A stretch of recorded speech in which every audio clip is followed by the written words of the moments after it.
Hello my dear family members, ఈరోజు మనము APDSC Telugu method ముఖ్యమైన మోడల్ బిట్స్ చూద్దాం. పరీక్షకు నేరుగా ఉపయోగపడేలా ఎంసీక్యూ రూపంలో జవాబులతో ఇచ్చాను, ఒకసారి ట్రై చేయండి. భాషాభ్యాసంలో 4 నైపుణ్యాలు ఏవి?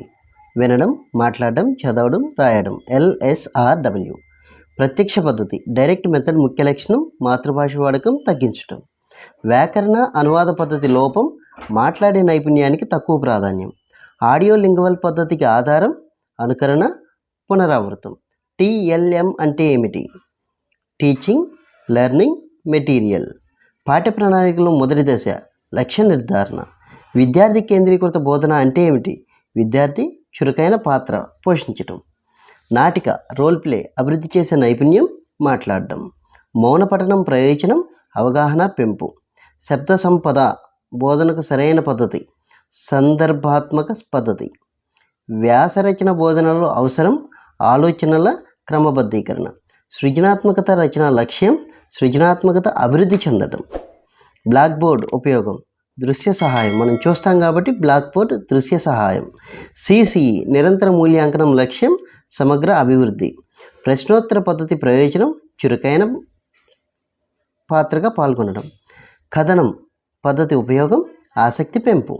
ఉచ్చారణ బోధనలో అవసరం సరైన నమూనా మోడల్ కావాలి ఉచ్చారణ బోధనలో. ఎందుకంటే ఉచ్చారణ బోధనలో మనం బోర్డు మీద ఏమి రాయం, కేవలం మాట్లాడడం ద్వారా చెప్తాం కాబట్టి, ఎక్స్ప్లెయిన్ చేస్తాం కాబట్టి ఒక మోడల్ తీసుకొని ఎక్స్ప్లెయిన్ చేస్తే పిల్లవాడికి బాగా అర్థమవుతుంది. శ్రవణ నైపుణ్యానికి ఉపకరణం ఆడియో క్లిప్స్. శ్రవణం అంటే వినడం, ఆడియో క్లిప్స్ అంటే ఆడియోస్ ప్లే చేయడం ద్వారా నైపుణ్యాన్ని పెంపొందించవచ్చు. బోధనలో ప్రేరణ అంటే నేర్చుకునే ఆసక్తి పెంపొందించడం. ప్రేరణ అంటే ఆసక్తి, నేర్చుకోకముందు ప్రేరణ ఇచ్చి ఆసక్తి పెంచిన తర్వాత బోధన చేయాలి. పునర్విమర్శ దశ లక్ష్యం నేర్చుకున్న దాన్ని బలపరచడం. పునర్విమర్శ అంటే చదివిన దాన్ని మళ్ళీ చదవడం, చెప్పిన దాన్ని మళ్ళీ చెప్పడం, నేర్చుకున్న దాన్ని బలపరచడం అన్నమాట. సమూహ చర్చ ప్రయోజనం ఆలోచనల మార్పిడి. సమూహంలో ఎక్కువ మంది కూర్చుంటారు కాబట్టి వాళ్ళ ఆలోచనలు మార్చుకునే అవకాశం ఉంటుంది. పాఠ్యపుస్తకం యొక్క పాత్ర మార్గదర్శకత్వం వహించటం. పాఠ్యపుస్తకం మార్గదర్శకత్వం, దాంట్లో విషయాలు మొత్తం మనం నేర్చుకుంటాం కాబట్టి మార్గదర్శకత్వం వహిస్తుంది. బోధనలో ICT వాడకం ప్రభావవంతమైన అభ్యాసం. ఫార్మేటివ్ మదింపు అంటే ఏమిటి? అభ్యాస సమయంలో మూల్యాంకనం. ఫార్మేటివ్ FA అంటే ప్రాజెక్ట్ ఇవ్వడం, ల్యాబ్ యాక్టివిటీస్ చేయించడం, టెస్టులు రాయించడం, ఇది కదా. దీంట్లో అభ్యాసం సమయంలోనే మూల్యాంకనం, స్వీయ మూల్యాంకనం కూడా జరుగుతుంది దీంట్లో. సమ్మేటివ్ మదింపు అంటే కోర్స్ చివరి మూల్యాంకనం, అంటే హాఫర్లీ, క్వార్టర్లీ, యాన్యువల్ ఎగ్జామ్స్ అన్నమాట. సమ్మేటివ్ మదింపు అంటే కోర్స్ చివరి మూల్యాంకనం. పఠన లోపాల నివారణకు వ్యక్తిగత దృష్టి అవసరం. వాచిక పరీక్ష ప్రయోజనం మాట్లాడే నైపుణ్య అంచనా.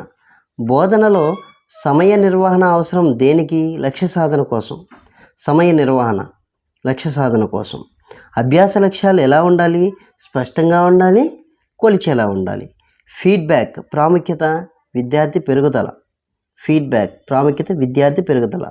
ప్రాజెక్టు పద్ధతి లక్ష్యం అనుభవాత్మక అభ్యాసం. నాటకీయ పఠనం ఉపయోగం భావ వ్యక్తీకరణ అభివృద్ధి. పదకోశ బోధనలో ఫ్లాష్ కార్డులు దేనికి? స్మరణ శక్తి పెంపొందించడానికి. ఉపాధ్యాయుడు మంచి బోధకుడు అవ్వాలంటే సరైన పద్ధతి ఉండాలి, ప్రేరణ అవసరం.